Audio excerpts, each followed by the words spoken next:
Hey guys, how's it going out there? Have you ever been really stumped because you want to play Atari on your modern television, but you can't figure out how? Oh no. Because that stupid Atari has that dumb all-in-one wire? Fuck? God damn it. Ah. Really?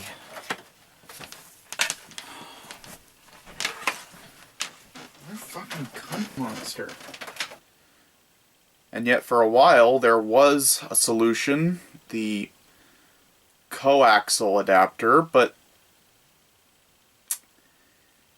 just didn't work on modern HD TVs. Can you guys... Of course you can't. So, what do you do?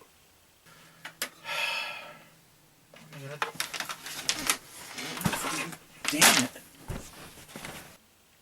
Well, have no fear when Retro Davo is here. Stay tuned.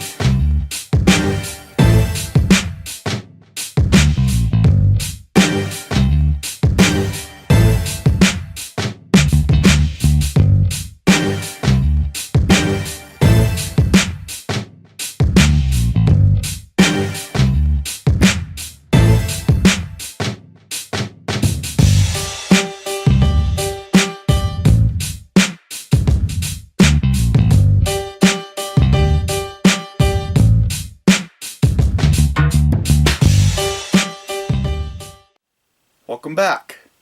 So, today on Retro Davo, we're going to be reviewing the Atari Flashback.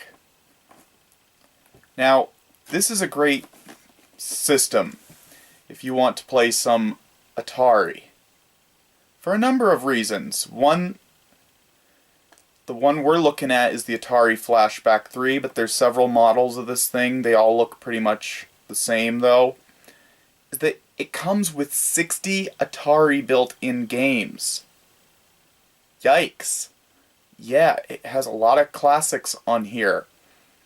So, yeah, let's take a look at it and see what you think. Okay, so here it is. The Atari Flashback. If you notice, very similar in design to its predecessor, the Atari 2600. And you'll notice up on top the difference. The power button, the start button, difficulty left and right, and the select.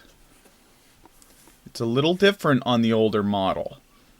Instead, on the older one, you have power on and off, TV type, color black and white, game select, and game restart. And another thing is that games on the 2600 looked like this. They were these small, bulky cartridges that you would put in the cartridge slot. Now that's a lot of fun, but look at the size overall. In comparison to the size of the Atari Flashback. So small, and this has 60 games built in, whereas the older model, you have to use cartridges one at a time.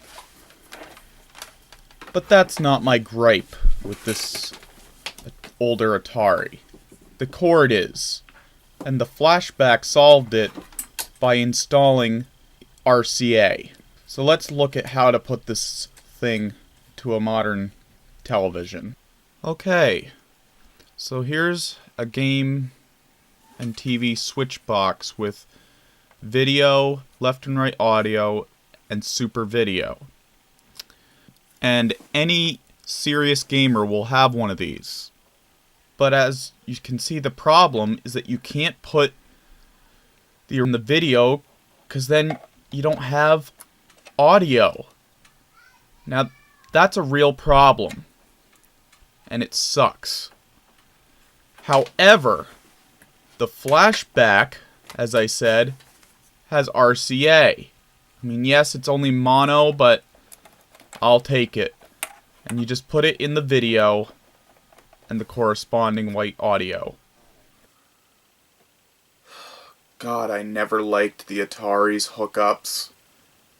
I mean, come on. You would think you could stick this right in an RCA or in a composite, wouldn't you? But no, you can't. Because this is both audio and video. So, if you stick it in a yellow jack, all you'll get is video and no audio. And if you stick it in an audio jack, all you'll get is audio and no video. So you're screwed.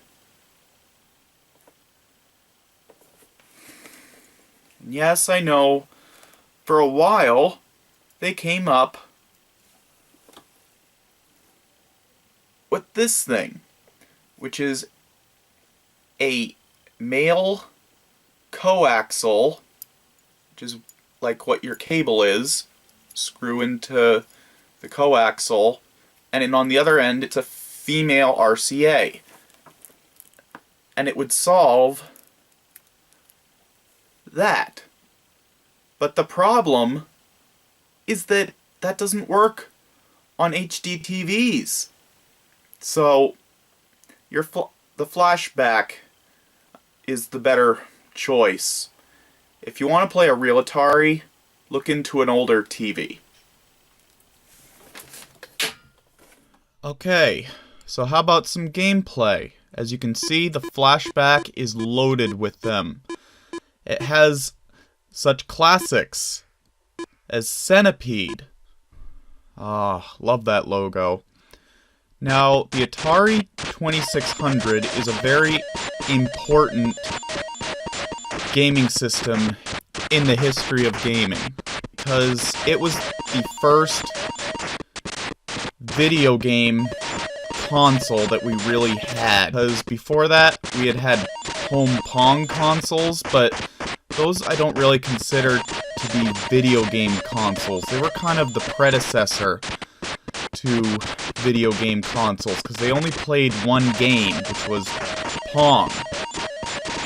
And surprisingly, Pong is nowhere to be found on the flashback, which is surprising, and I have no idea why. However, Atari 2600 is also very nostalgic for me, because it was the very first video game system I owned and I played. But Centipede isn't the only game on the flashback. It has other great games, like Asteroids. Now, one of the beauties about the Atari was that it forced you to use your imagination. Like, at first glance, it might look like just a bunch of pixels, and that's, yes, what it is. However, it's done in such a fun way that if you use your imagination, you can see that you're a spaceship flying through a field of asteroids. And your goal is to shoot the asteroids. Nothing more. And Atari was great at that, forcing people to use their imagination. And they typically did not have a lot of backstory. They told you just enough story to tell you what the point of the game was. Like Asteroids' story is you're a spaceship caught in space, and your mission is to shoot down the asteroids. That's it. And other games were pretty self-explanatory, like Yar's Revenge. What do you think your objective is here? You're obviously the Yar, which is that little fly slash spaceship looking thing that's moving around, and you're getting revenge on that thing in the middle. Pretty explanatory, right? Now, a lot of people puzzled for years about this game in how the force field or safe zone in the middle was programmed or made, because it's very, very flashy and advanced for Atari. Well, it turns out that the programmer did a genius thing with this game. The field in the middle is actually the leftover from the programming of the game. Now that's genius, to make a force field out of the programming of the game. Now, I don't have time to obviously sit through all these games, but some other great games that you might enjoy on this thing are games like Missile Command, where your goal is simple: to shoot down the enemy missiles to prevent them from blowing up your bases or cities. Or Frog Pond, where your goal is simple: to catch the flies, because you're a frog. And this game is a lot of fun, as silly as it looks. So, is the Atari Flashback a good system? Yeah, I think this is a great system. And if you can find one for cheap, pick it up. Just don't go spending too much money on it, because it is fairly cheaply made. But it is worth getting. So I hope you enjoyed this video, and do me a favor. See that button up there? Click it and subscribe to my channel. You won't regret it.